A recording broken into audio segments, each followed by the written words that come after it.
Hey, mabrika, mabrika, mabrika. Ah, well, here I am again, and I got the tone going on. 192. You can hear that.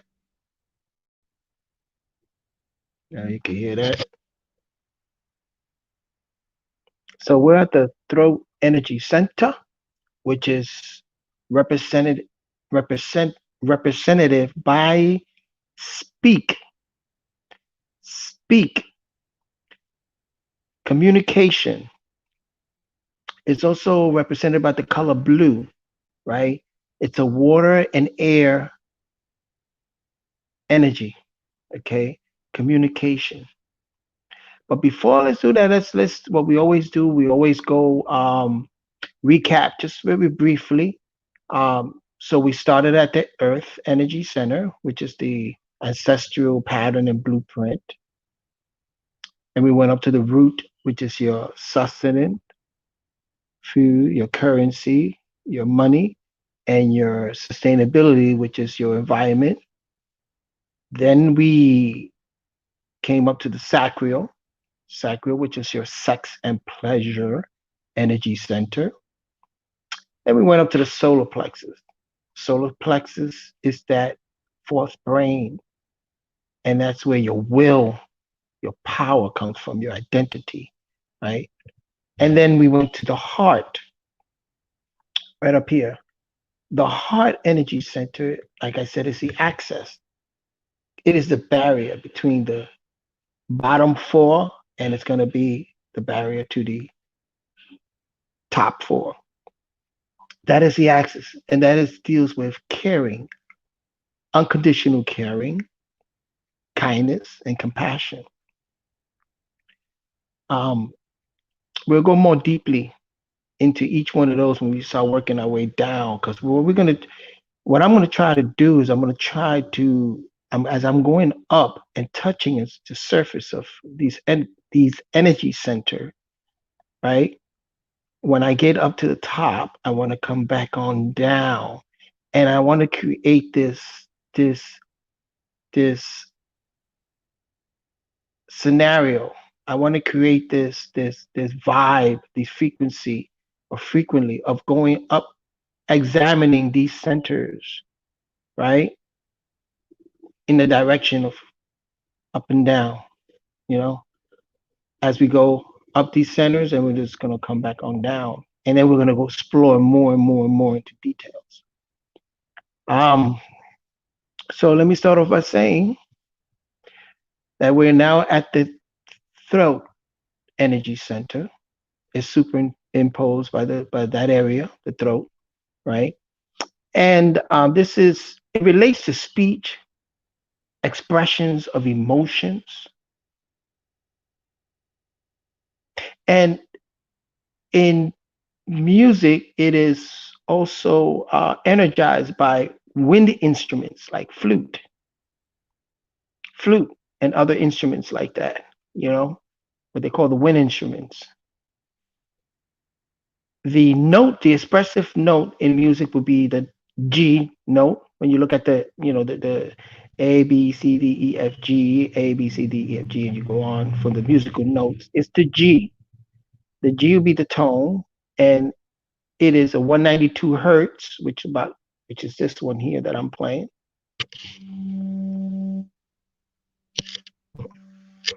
192 hertz. Then double that up, you got 384 hertz, and you got the seven. Then triple that, you got 768 hertz. But it's at the 192 hertz, and that's just in tone. If in what relates to that throat energy center, you know what I'm saying? The studies that have been done on the music frequencies and amplitudes.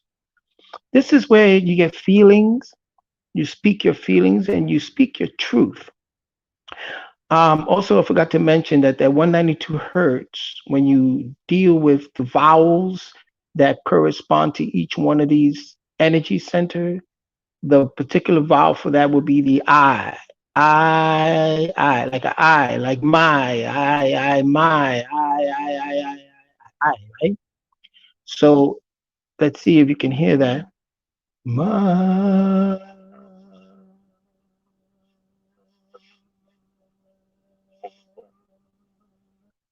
Ma.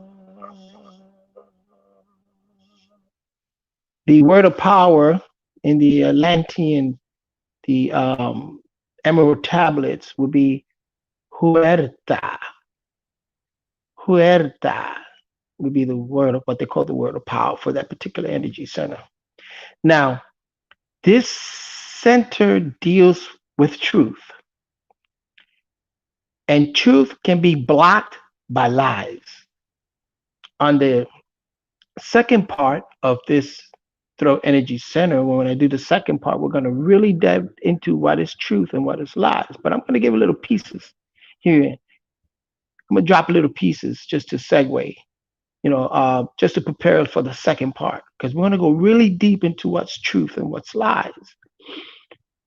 So if this energy center is blocked by lies, we need to examine, observe what kind of lies have we have that we've been bombarded with. What kind of lies are we facing? So we have to face the truth about certain things in order to get this throat energy center moving, energizing, that wheel turning. When it is balanced, you're able to clearly speak your love, your kindness, and your truth. You're able to speak your truth. There are some people that have a hard time speaking the truth, and these are people you say that they're shy or very timid people. They don't stay quiet. They don't speak. They don't speak their truth because it seems to be some type of imbalancement in one of the energy center, and they cannot express, because this is the expression of all those centers are going to be expressed with this particular energy center. This is the, when you ask yourself the question, where does your voice come from? What provides the energy for you to speak? This is when you ask yourself those questions, you're dealing with this particular center. Speak your truth. If you have a hard time speaking your truth, then it's most likely it's out of balance. Um, there's something that a good way to help balance is you have to examine what you say. Is it true what you're saying? Is it necessary? And is it kind? These are in Buddhism. These are questions that Buddha asked and advised for those who are invested in this particular energy center, which is what's giving you your voice to speak. Um, and bear with me, we're going to go really deep. We're going to clarify a lot of these ideas and these principles. We're going to go over and over it again. So you have intelligent communication, right? Now, on the other, I want to hint something here on this particular energy center, which I'm going to do with the other energy center. Maybe when I recap on the next one and maybe bring it up, I'll do a specific podcast on just dealing with the different herbs that can help these energy centers. There's a scientific process. There is a scientific industry that deals with certain herbs that helps energize these particular energy center. Lemon balm is one.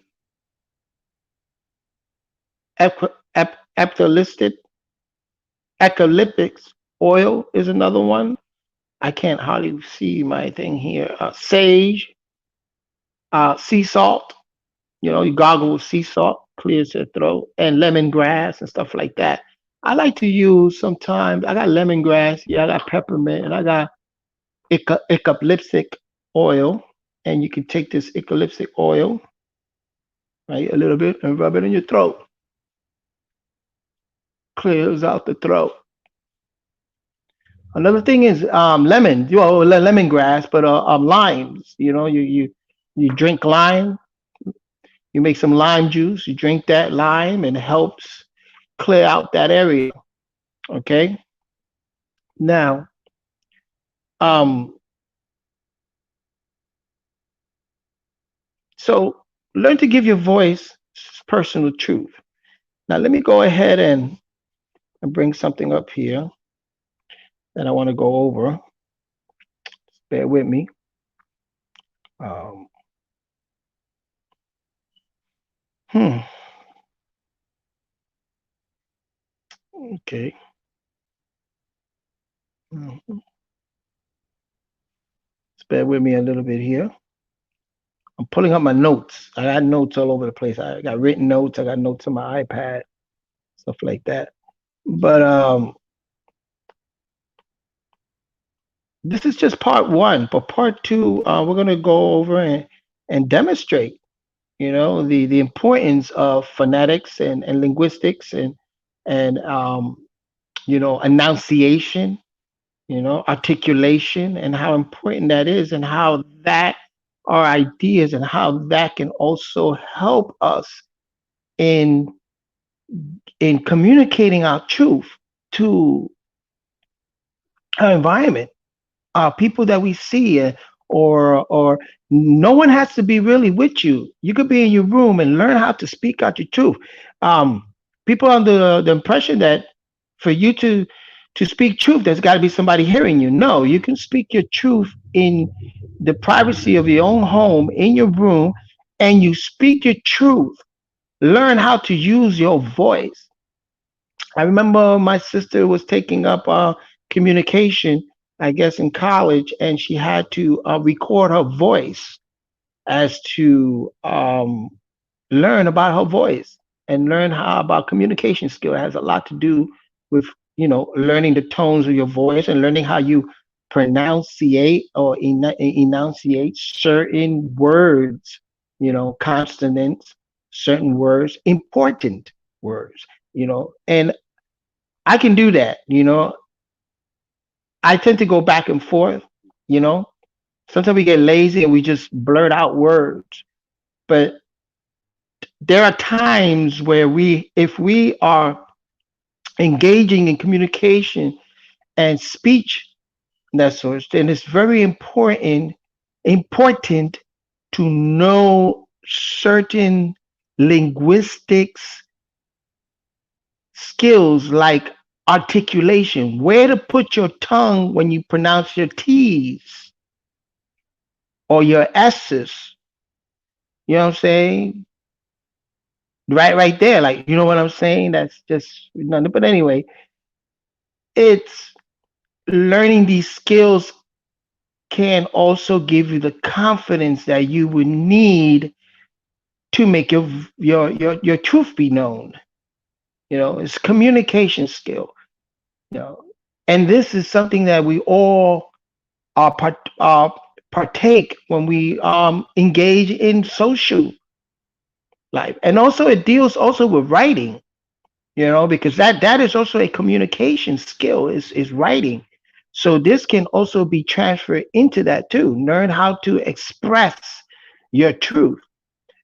But a lot of times, this throat energy, when we're speaking about this throat energy, it involves a lot of natural nature, human experiences of us to communicate with one another.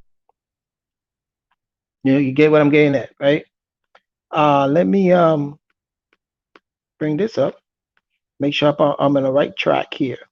So this this throat energy center in the Hindu text, it's called Vishhuta. Vishhuta. And I don't speak too much Hindu, but I got the pronunciation here broken down. But we're not gonna get into that. So it translates into very pure. You know what I'm saying? It's the energy center that gives voice to your personal truth. You know. Um, so again, you have to ask. Where does your voice come from? what provides the energy for you to speak, that energy that gives you it provides you with a voice to speak, and then speak your truth, and communicate with yourself, inner being, and learning about truth at the same time, distinguishing the truth from the lies, the fragmented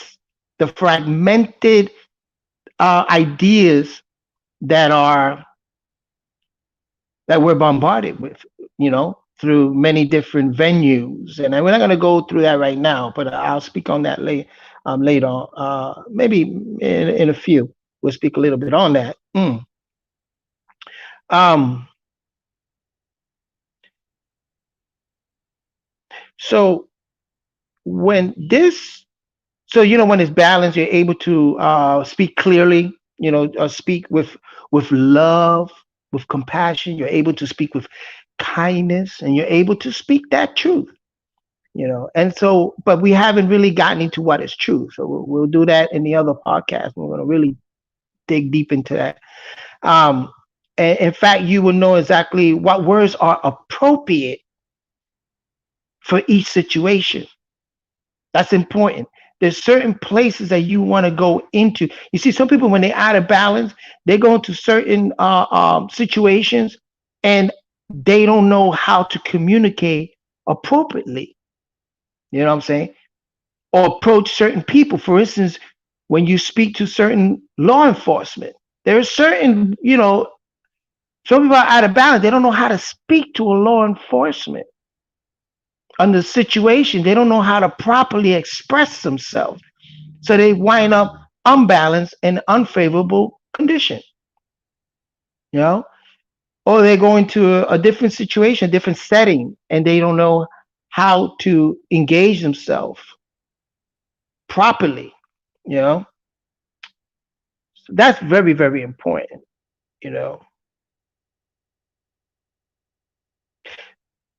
So when it is balanced and you know how to speak appropriately for the certain situations, with a balanced throat energy center, it will enlighten and inspire those around you.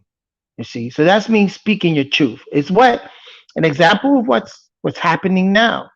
I happen to be communicating, speaking my personal truth of what my observation is, and my skills, and so I'm relating to you a personal truth, hoping that it expires, you know, is beneficial to those that hears this, you know. The thing locked up. Great. Okay, I'm bringing it back up. So when it is when this energy center is overactive, we spend a lot of time trying to make our voices be heard.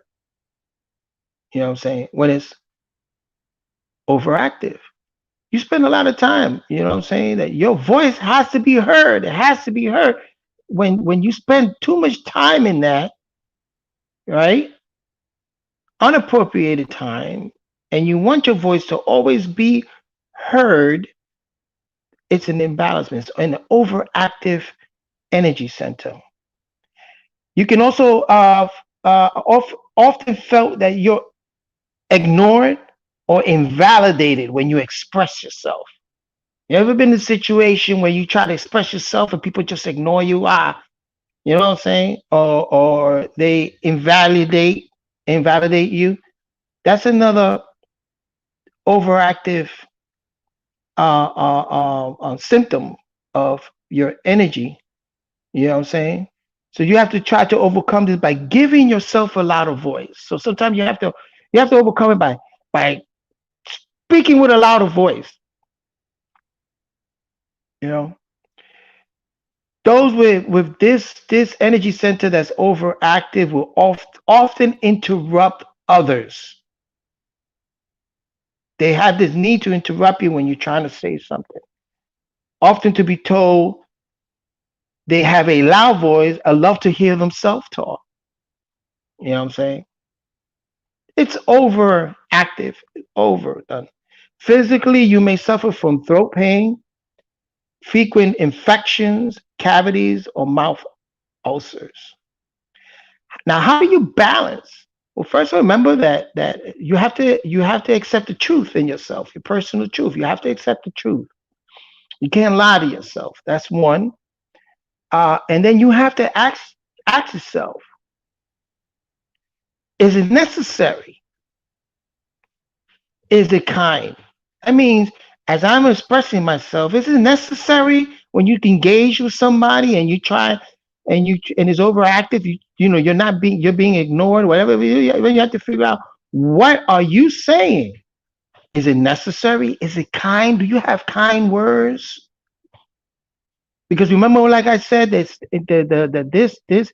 energy center called the heart, the unconditional, the compassion, this heart which is compassive, right? This feeling heart.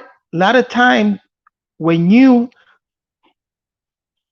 have when you're invested in that, and and that's powerful, that overcomes or that heals the other energy center. It can hear your communication, because now when people communicate with you, it's like they know that you're not trying to interrupt them all the time.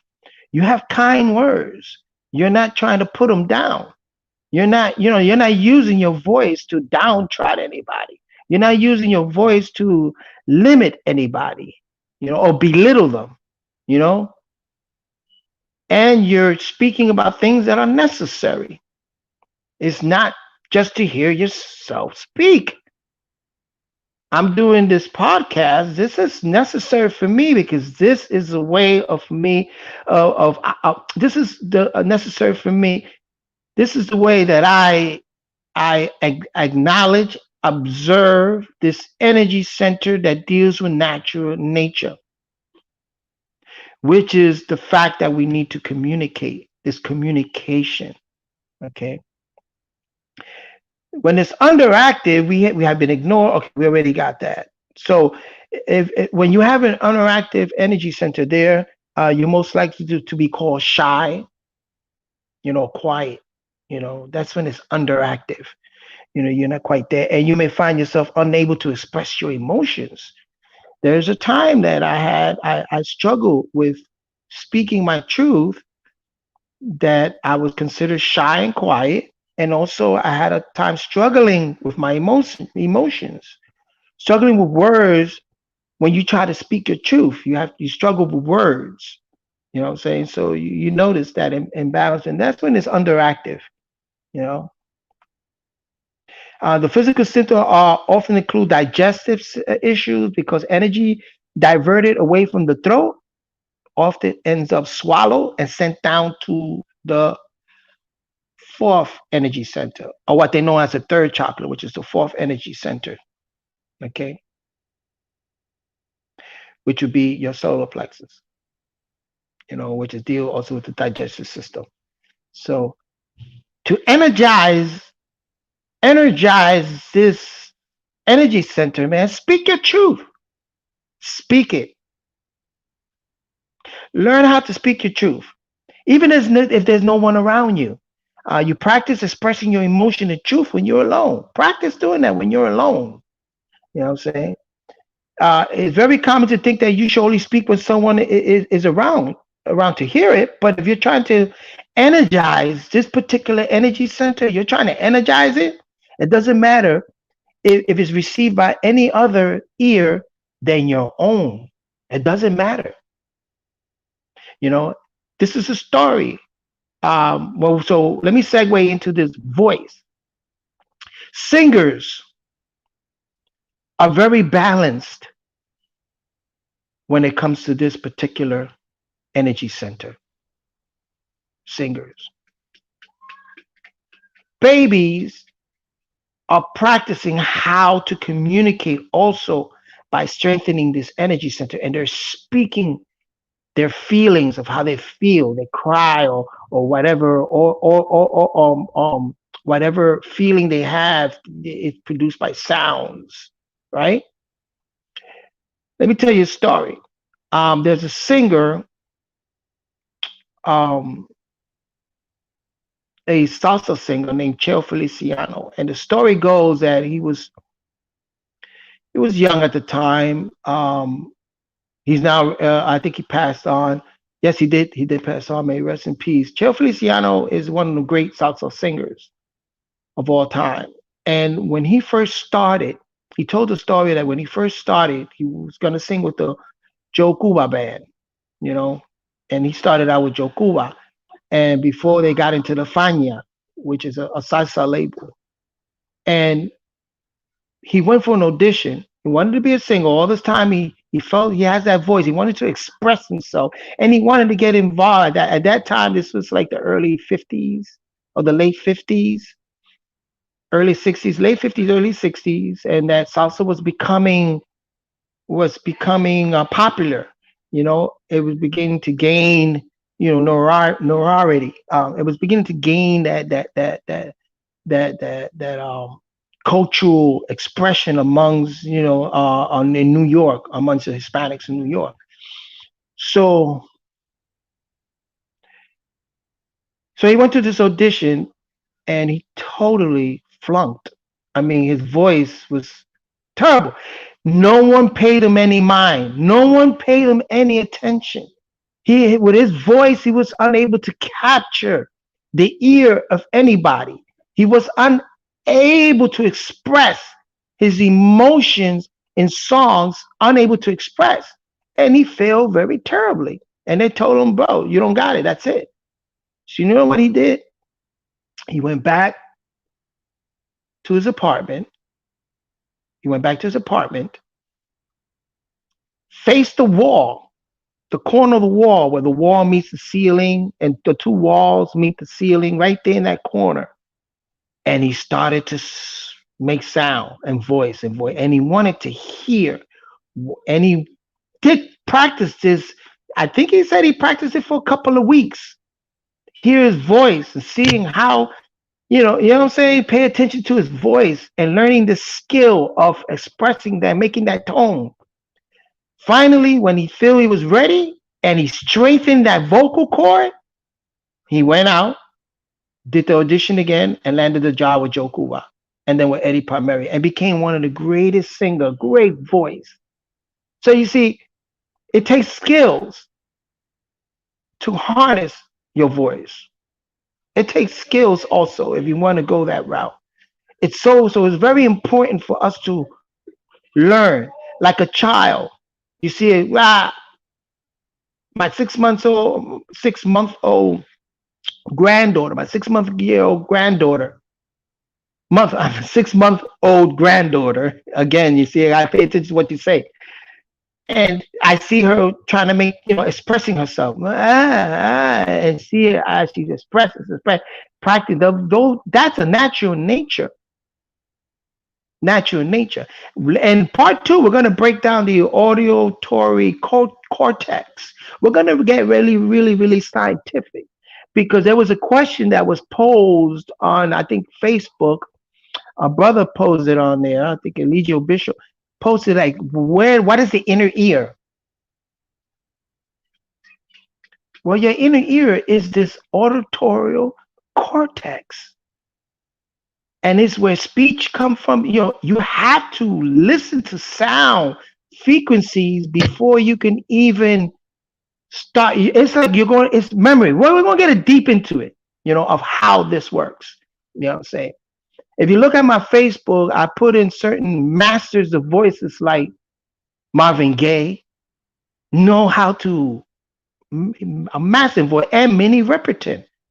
Great man. And there's many, Nat King Cole, many different artists and people that I know too, that you can see the mastery of how they can listen to their voice. And I mentioned one here, Paige Quintana. The other day I watched his Facebook video. Very nice, with Orlando Sanchez, the conguero.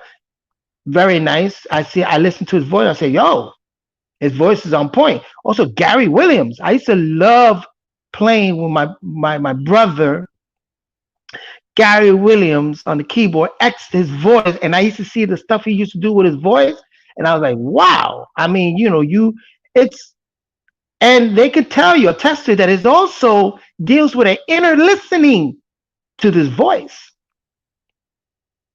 Now there are skills that you can practice to gain this voice so that you can balance it, strengthen it up, just like martial arts strengthens your solar plexus and your breathing. Well, the reciprocal of that will be your energy, your throat. Remember, I told you there's a shift that can happen, and in the middle, the axis is a compassion, and then you shift from your solar plexus over to your throat, right? That shift. There's skills, techniques to strengthen your voice so that it can be heard properly, and you can make your thoughts, your feelings, your emotions properly communicated to your peers, people around you. Very, very important. And then also on the next part two, we'll go into the linguistics, which I could touch on a little bit of that linguistics, because it's very important when you communicate how you express your words and how you also enunciate them. And when you deal with linguistics, you're also dealing with phonetics, which is phonology, morphology, syntax, semantics, pragmatics, and historical linguistics. We're going to go deep into that on the next podcast, on part two. But right now, let me just touch on a little bit about truth. Now, when they say speak the truth, so this energy center is blocked by lies, right? The lies. So we have to psychologically we have to accept certain truth. We have to get rid of these lies. So we'll go over that, what they call fragmented or falsehood, right? Fragments, and I'll explain to you. I'll explain what I mean by that. So truth is a conformity with facts or reality when it conforms. You know what I'm saying? It's legitimacy, certainty. It's also when the pieces, the conformity, when these pieces conform together and it's perfectly fit together. When this pieces like a puzzle, when the puzzle, what they say, rompecabezas, when that fits perfectly together, then you're going to arrive at a truth. You know what I'm saying? And there are certain processes that we're going to go into part two, certain scientific process when dealing with truth. And that's inductive versus deductive and abductive reasoning. Okay. And then logical fallacy, how to recognize those things. But that's dealing with how to break down lies and how to arrive at a truth, a fact. Okay.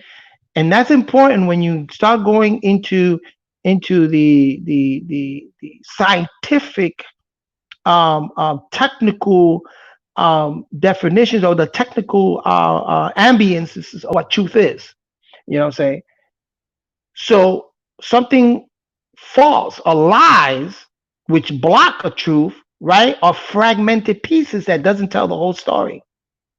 And we're going to go deep into that. And that's falsehood. That's the opposite of all the puzzles fitting together perfectly neatly. The opposite of that, when they don't fit in, that's what we refer to as falsehood, right?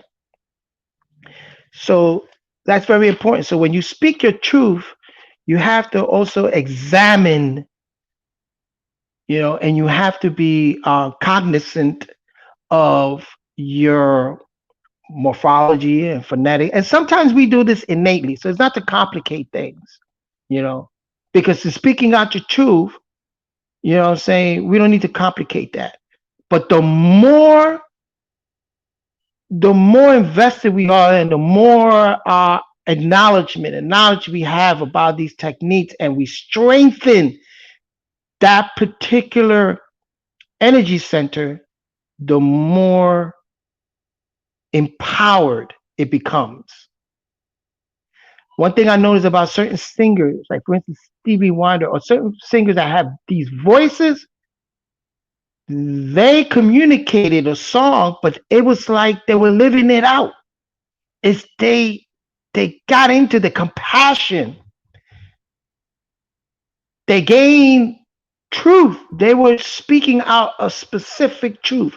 That's why it's important for certain singers to believe in what they're singing. Look at the backstory of the song. Believe, or no, or not believe. Sorry, again. Let me retract that. Know the story, because remember, it's not about belief. Because belief could be lies.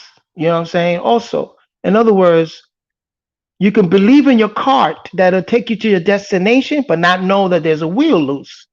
So the thing is to know, to investigate, because the more you know about your voice and the more you know about truth, the more you're able to combat this falsehood, these lies, and the more you can put the pieces together so that it can fit perfectly together.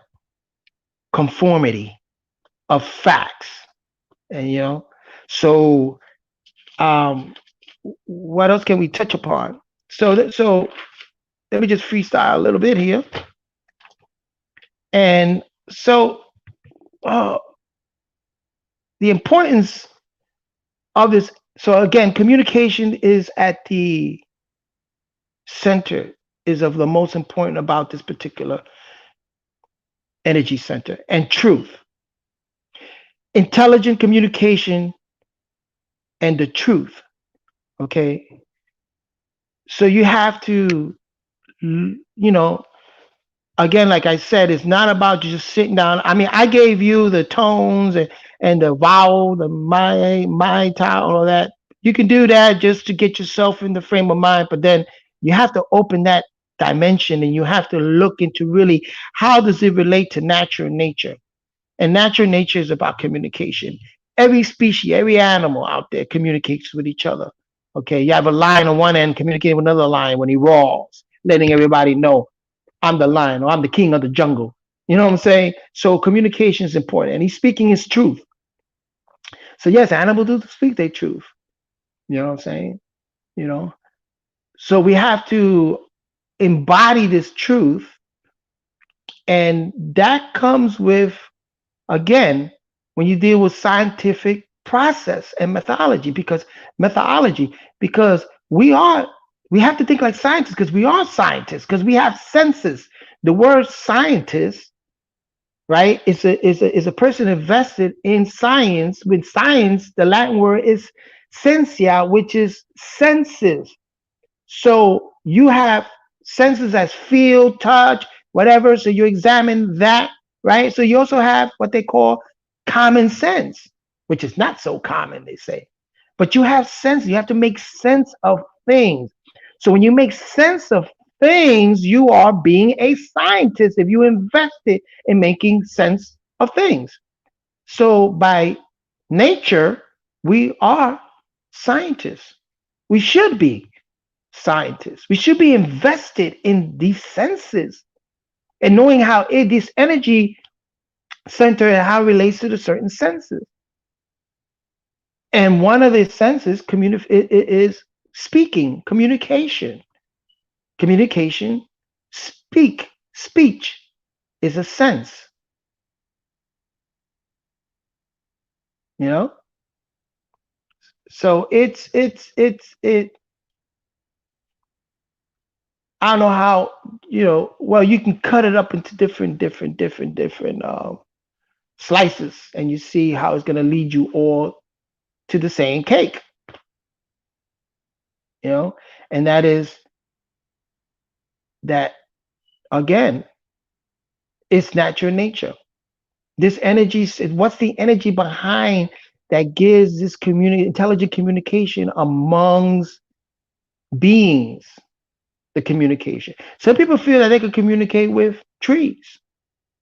I don't doubt that. They gain some type of personal truth.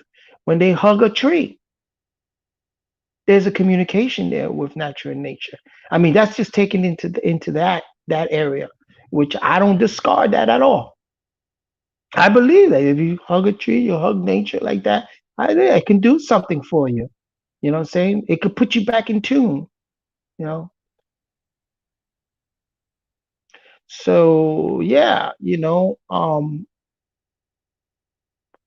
you know,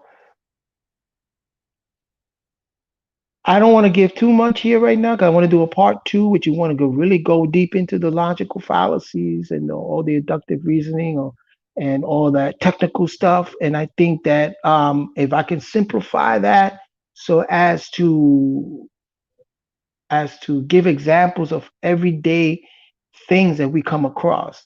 And that's what I'm doing now is I'm taking my notes and I'm trying, I'm definitely going to present it in a way that it's natural nature and it's scenarios and situations that we face on a daily basis, even with this COVID-19. This COVID-19, okay, is to a point too. If you want to look at it, people say, "Oh, that's conspiracy or whatever." But you know, I don't look at it as conspiracy because to conspire means to actually commit a crime, and you're not really committing any crime when you say that our speech, our ability to express our truth, is being extracted from us, and that's the pushback that a lot of people have when it comes to wearing masks or when it comes to being silenced or what they call banned from social media because of certain things, that they deem will be either harmful or what they deem to be a conspiracy in their definition of what conspiracy is, you know. And yeah, I mean, it's no secret that the CIA personally came up with the phrase called conspiracy theory, you know, from the journals, came up with conspiracy theory as to deter people from the actual truth, or from another perspective of looking at things, you know. So you say, well, the COVID-19, yeah, it's a virus. At the same time, that virus is the catalyst for organizations and government and stuff to take certain rights from its people. And they're pushing it on because of the COVID-19. Now you got to be at distance with people. You can't associate. You can't have more than 10 people in it. Even churches where they were communicating their theology had to stop that for a while. You know what I'm saying? So even though a lot of places are adopting, because I just watched a concert and the people were social distancing and they put up barriers, 6 barriers, 6 feet or whatever barriers, and you see these people in different cubicles watching a big concert. So us as human beings, we're always going to adapt to the situations. We're always going to adapt. We're always going to come up ways to survive. That's a survival mechanism and stuff like that. So, that industry of concert promoters wants to survive. They got hit, economically. That's a business. So and speaking about this energy center, there's a lot of fragmented theology out there. The fragments, the whole story is not being told. That's what it means by fragmented reality, is that the whole picture, the whole reality is not told, only bits and pieces of it. You know what I'm saying? For instance, I'll put this out here right now. We're real quickly. Religion, what I've learned from studying divinity and studying comparative religion and studying science of mind and of how to um, communicate, how to present in that particular venue, right? in what they call the church venues and stuff like that. What I've learned is this, and what I didn't like is this, is that there seems to be a process, a conditioning, right? Like when you condition something, or habit forming of teaching the student of how to acknowledge bits and pieces of a narrative. For instance, the favorite and famous saying amongst Christians are that Jesus saved. Jesus saved. You listen to that and you get this in your mind, right? You say, Jesus saved, Jesus saved, right? That's a fragmented sentence. It does not involve the whole story. Because if you say Jesus saved like this, and then you name, what was that? Jesus saved me like this, and you name the way, you give the whole story. Jesus saved because he does this, he does that, and that, and that, and that, and that, right? But they'll give that to you in pieces. They don't give you the whole story. So this is what I'm talking about, how they condition your mind by giving you bits and pieces of fragmented phrases. God is love. Well, how is God? You know, it's lacking the whole story. And then they'll give you pieces of the New Testament here, and pieces of Psalms, and pieces of the Old Testament, and pieces, and then they will include pieces of philosophy, right? Religious theology, or religious philosophy, bits and pieces, but never giving you a whole story of who, what, where, when, and why. This is fragmented, and this is what we call pieces of the puzzle, falsehood that doesn't fit in, because something that happened in the New Testament, you cannot equate it to something that happened in the Old Testament, because it's two different time periods, two different scenarios, two different situations, but they will lump the two together. What's happening now is happening now, and they will lump it with something that happened thousands of years ago. Well, we should have already learned from those mistakes, and we should be setting our own records, our own writing of what's happening today. So this is a fragmented, it's lack of the whole story.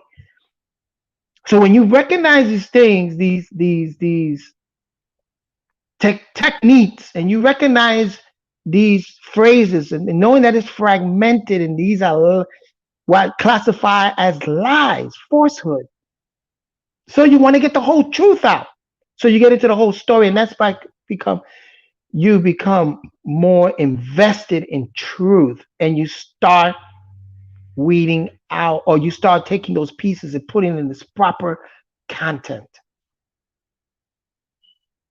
And that gives you more power, more voice. It helps this energy, to empower this energy and say, is this necessary? Is it true? Find the truth, determine whether it's necessary, and be kind with it. And then you see how you energize this communication energy center. You know, again, personal truth. And as I am learning, and I have to also be more conscious of my phonology, my articulation, and when you hear a person and you listen to how they enunciate certain word, but then you get to know their level of intelligence. and say, wow, this is an intelligent person because he's conscious. This is a conscious person that he conscious of knowing what he's communicating and how he's communicating it and a proper way to communicate certain ideas, certain principles, certain emotions are being expressed in its proper content. And this is a practice, even for those who are singers, the pronunciation. Nat King Cole, listen to his voice, listen to the way this man pronunciated this, the words of a song. This captivated me. Captivate it hit me in a way I was like, wow, the enunciation. And this one made this man stand out above singers of that time, even to this time. In this time, you have to listen to Nat King Cole, Minnie Riperton. Now, Marvin Gaye had a different swag, but he still enunciated his articulation properly. But he was more invested in the that soul, that energy behind that voice, and knew how to activate it, and knew tonality is also very, very important. Tonality of how you communicate. So that's another, maybe on the second half, we'll go over tones, tonality, and vibrations, and how that helps to energize this particular energy center that is behind in natural nature communication. Our ability to communicate around us, in our environment, people around us, our environment, our personal truth. And truth that is beneficial, that is kind and beneficial and is necessary for all around us.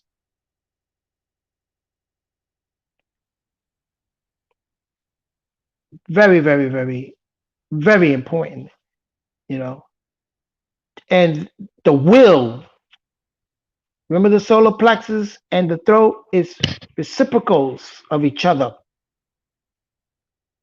So you use your compassion to charge up that will, to give you the will, the identity. At the same time, your voice has an identity. Your voice has an identity and a personal power. And it is linked to that solar plexus also. Even when you do martial art, there's certain words of power, you know, that even when you do your kata, there's certain words of power. Whoosh, you know, aish, ah, you know what I'm saying? You hear the voice also giving when you listen to Bruce Lee, you know, and when he hit the tonality of what he was doing, that harnessing that energy because it's in it is reciprocal to your solar plexus. My observance is reciprocal, you know, and the compassion that you use to empower this solar plexus and that throat. So you're speaking in power. You're speaking your personal power. You're speaking your personal truth. You're speaking your will. You're speaking into existence your will with your voice. You are transforming your environment around you like a singer,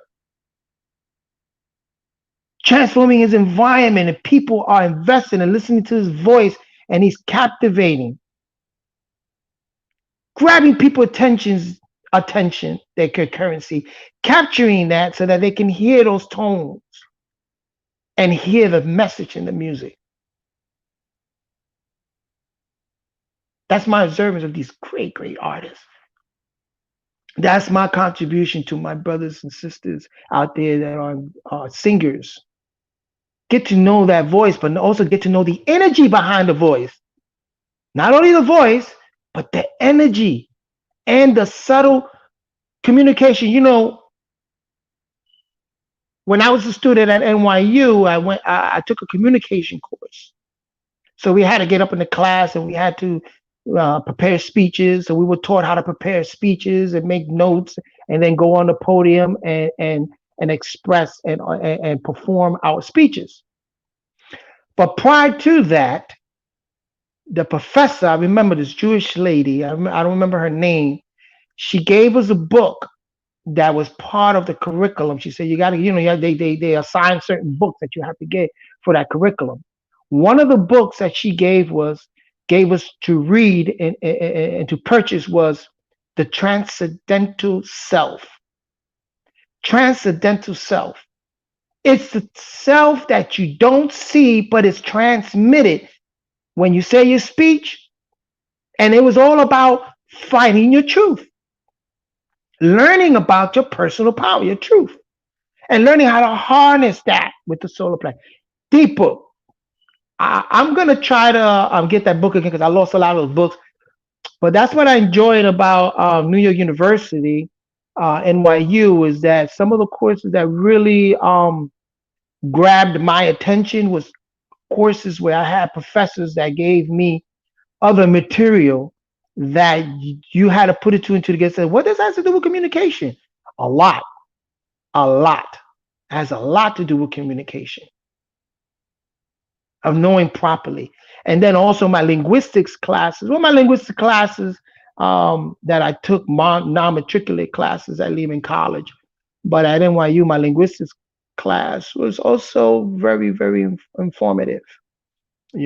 About certain things, because what a lot of noticed that a lot of professors back then in NYU, I don't know if it's true now, but a lot of professors back then at NYU, when I went to NYU was in 1980.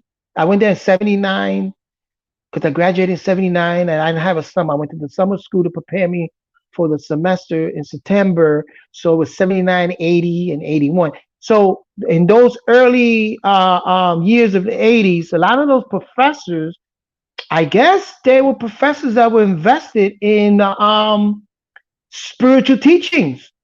That's strange. And NYU, where you see the location of NYU, being that it's in Greenwich Village, and it's known for its practices, like like they say witchcraft or whatever, which I don't think is nothing wrong with that. But practices in spirituality, the flower people, and what NYU was known for that, and why, especially in Washington Square Park. So I think a lot of these professors were professors that were ex-students and professors that wrote about the spiritual part and how that they were able to use that when it came for as a teaching method. So I was fortunate in that sense. You know what I'm saying? I was fortunate.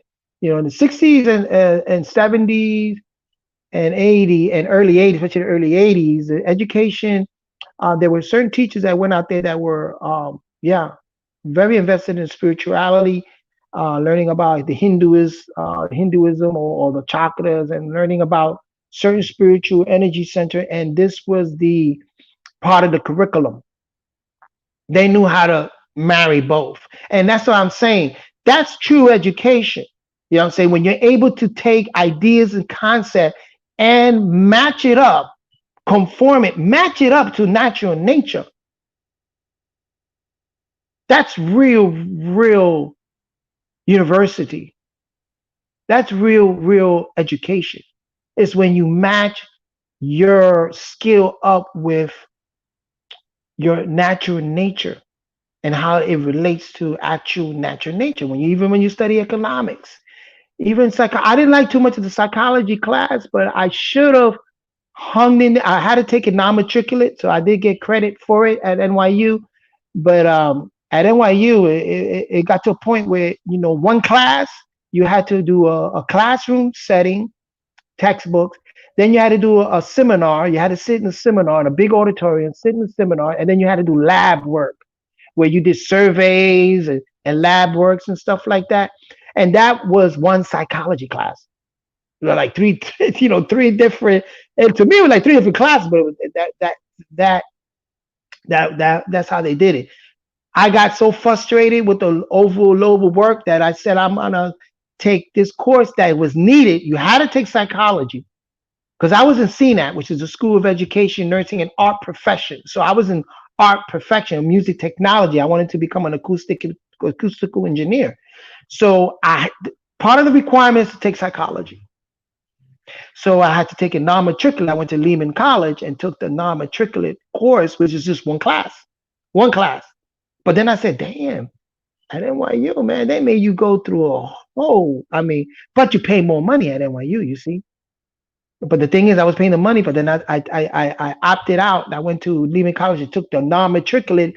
I still got credit at NYU, but I took the course at Lehman College. It's called non-matriculate classes.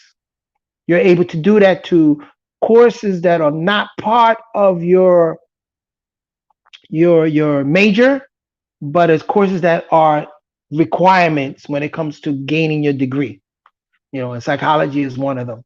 You know, so all that to say is that you know, um, going back to the transcendental self and dealing with communication, and then I get to understand that when someone is listening to you, especially being a singer, when somebody's hearing you in your tone, they're also there's a subtle, an sort of like invisible or a subtle message also when they know, they you could grab an attention when people really believe that you're singing. I'm gonna get, I'm gonna gain some type of inspiration by you singing, using this communication skill, singing and giving me the song, and I'm able to feel you. You know what I'm saying? That's why some singers have become very, very prominent, and some singers are become because it's the what you don't in the tones, you're gaining a lot frequencies, you're getting a lot of more information subtly, subconsciously is the bigger part of us. The subconscious mind is gaining a lot of information. Consciously you're listening to the voice, but subconsciously there's information and a lot of time it's expressions and feelings of what that particular, if the singer is really good, then he's relating the emotions and feelings of that particular songwriter or the songs and the words. But if he's not good, he's just singing, you know what I'm saying? And it's the message is not being related out there. You know, some people can get out here and sing, is that love in need of love today? Right? Normally. But when you compassion is different when a singer takes things, is that love in need of love today? It's love in need of love today. And you start thinking, say, man, love in need of love today. That message come across. Send yours in right away. Hate's going around breaking many hearts. Stop.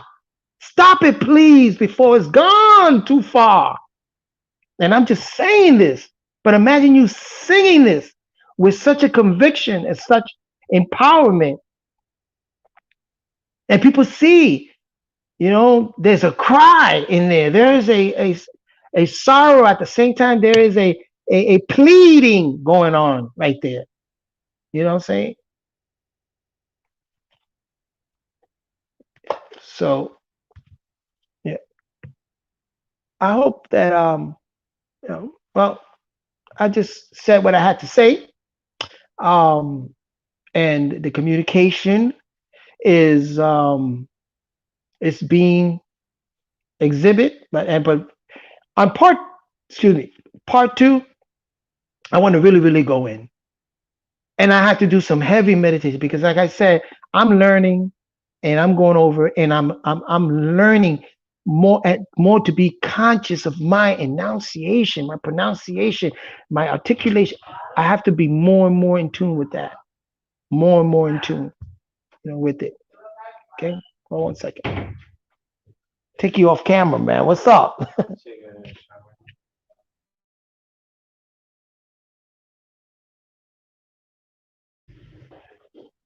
All right.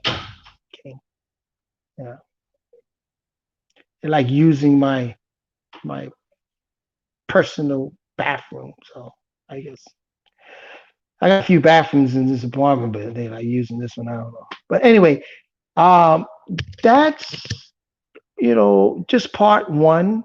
So we scratched the surface how important it is to communicate. It's a natural nature of communication, but to in order to empower this energy center, we have to pay attention to what's empowering our voice, and the truth. We have to speak our truth. This energy center is being represented by speak and truth. Speak your truth, and the blockage is lies. Can block it. Just like we discussed, like the root energy center is fear, right? In the sacral is guilt, right? In the soul, no, wait, wait. I got my notes somewhere. I'm gonna have to. That's another thing that deals with communications is memory, but we're gonna go into that when we go to the auditory cortex and how that deals with memory also. So we have fear, we have guilt, and we have